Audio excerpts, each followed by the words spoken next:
I'm Stefano Unterthiner, I'm Epson Photography Ambassador, and this is my truth. Well, especially when I'm working for Nat Geo, the truth is the most important thing I have to follow all the times, because I'm representing society and I'm speaking to more than 40 million people all over the world. I try to give voice to animal by using my photography, and then try to be correct from also a scientific point of view. And this is what I'm looking for all the time. And this is very special and difficult thing to get, the sense of the place and the relation you get, the empathy you get with the animal. Whenever you get this picture, it's always powerful. I started when I was a young boy with a small camera. Now I'm a big boy with a big camera, but it's exactly the same. I'm doing what I like most, traveling, understanding something about animal and wildlife. This is very much a good life for me. Well, my turning point is probably in 2009 when I got the first story published on National Geographic. When I spent 5 months in the subantarctic region photographing this incredible wildlife, starting from king penguin to albatross to elephant seals. Everything happened during that trip was so rich, deep and strong that it changed really myself as a person. In my job you take risk all the time. Usually whenever you take risk you are in the right direction. It's better to take risk than stay home, for sure.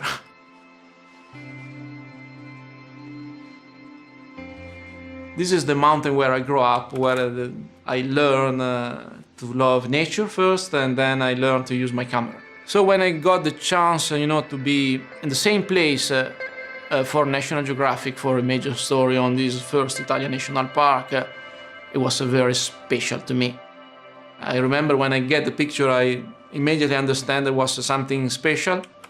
First, kind of mist coming up to the mountain, and then the flock of the birds crossing the frame. And then if you look in the detail in the middle of the picture, there is this little shape of the vulture appearing as a ghost in the middle of the mist. It's quite simple in some way, there is nothing special, but the mood and the moment make the image quite powerful. Especially because this vulture disappeared from the Alps about a century ago. It was just waiting for the right moment, until it lasts for 1 second. Then again, you must be lucky. I'm very much curious whenever I come back from field work, to print out the images and see how it looks like. Because you can see on the screen, you can have an idea about, the quality of the picture, but it's not the same as you print out the picture and you look at the table and you see, oh, looks good. It makes your photography work complete. You complete your work as an artisan. I think it's a kind of privilege, for us as a photographer to be able to print with such quality. You shoot maybe 1,000 images in 1 hour, and then you maybe show 1 picture. Actually, printing gives us our photography back.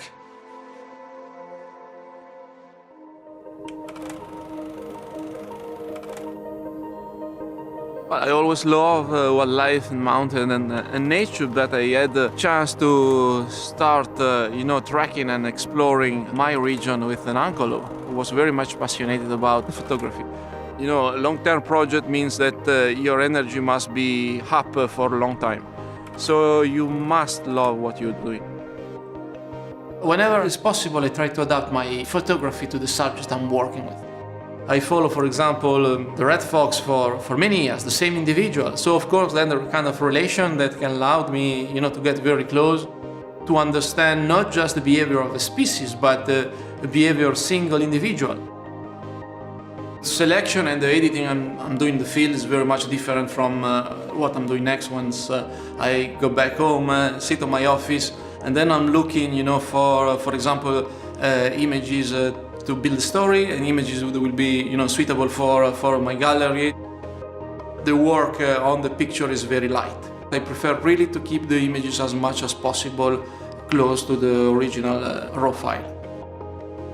The possibility to print myself, I think, is very much important because I do all the process from the shooting, editing, developing, and the printing is the last step. And so I think it's a kind of a very much personal process, and I cannot, allow anyone else to do this.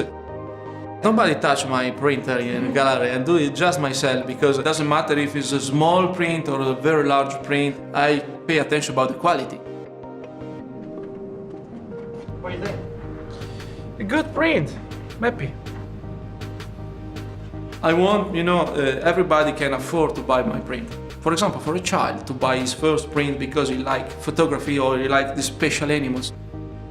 So digigraphy is another possibility for us photographers to limit the edition of a certain number of photographs. You are able to print today and to print in 5 years exactly the same prints, even if you change the printer, which is great.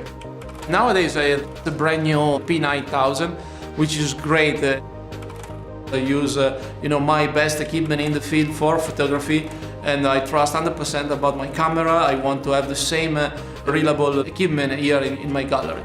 So I'm happy with my camera, I'm happy with my printer, I get the best result as possible, and that's all, very simple.